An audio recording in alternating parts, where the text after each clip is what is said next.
Let's now shift to a darker side of video games, a potential threat to the industry if it doesn't watch the direction of a certain segment. What's news to the sizable world of gaming doesn't usually jump to mainstream media. That was before Gamergate, a movement within gaming that has reignited ongoing debates about sexism and abuse within the male-dominated world of esports.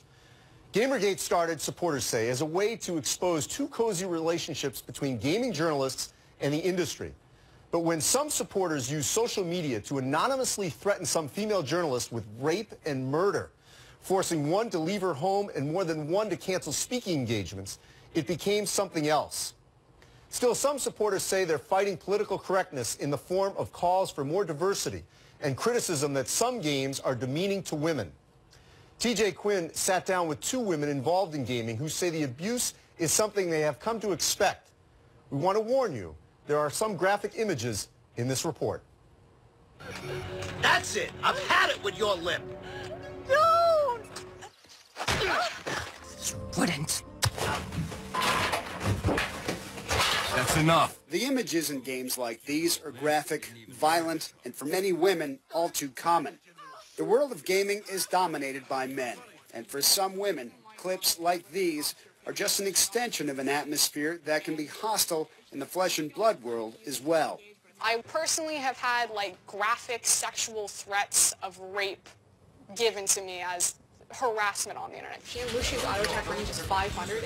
Ryan Moore is an esports analyst and coach, known for her expertise in Chinese League of Legends play. So if a pro player, someone's saying, you suck, you go die, you're trash, you play awfully, someone comes to me and says, I will rape you behind a rusty dumpster, or do you just sickos, just weird stuff. How often does that happen?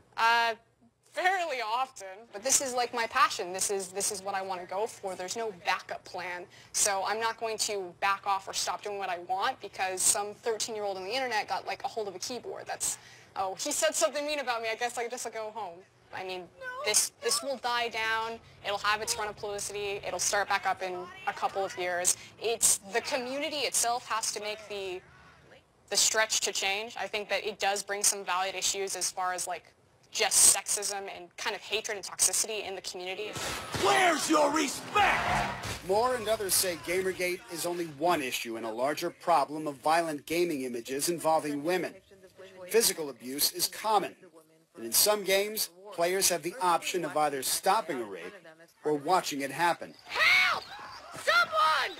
Robert Morris University gamer Rachel Zarowski says it won't change in her sport before it changes in the broader world. Yeah, we could do the kidnap thing. Will toxic behavior ever change on the internet? No, because unless we all were to take our Google accounts and link our real lives to it, then that would solve the problem. But people on the internet value being anonymous so much that it won't change. It will never change. TJ Quinn reporting. Let's welcome in Chris Suellentrop, a video game critic and a contributor to the New York Times. Chris, how does the issue of objectification of women work its way into the sports games people play? Well, it's not a huge issue there. I mean, as you talked about in that piece, the mixture of the masculine culture of sports with the masculine culture of video games with the traditions of speech that have risen up around the internet and the belief that internet speech isn't real enables people to think they're allowed to behave in certain ways on the internet, which includes over online chat and things during Call of Duty games, that they wouldn't behave in ways that they think of as real life, even though these things are very real.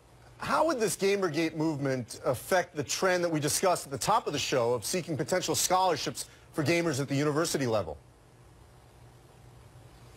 Well, obviously, if you're someone who's an evangelist for video games, as I am, Gamergate was a worrying and sad event and not the kind of thing you want to see everyone talking about if you want to talk about video games either as a new sport or as a vibrant new art form, which I believe it's both. Certainly you don't want to talk about how some subset of players are harassing women over the internet. I mean, that's not what you want the fans of a sport to be doing, even though I'm sure fans of the NFL engage in vile behavior. But did they organize themselves politically in a way to stamp women out of the game, or do they respond that violently to Breast Cancer Month, for example? Not really. You don't see it.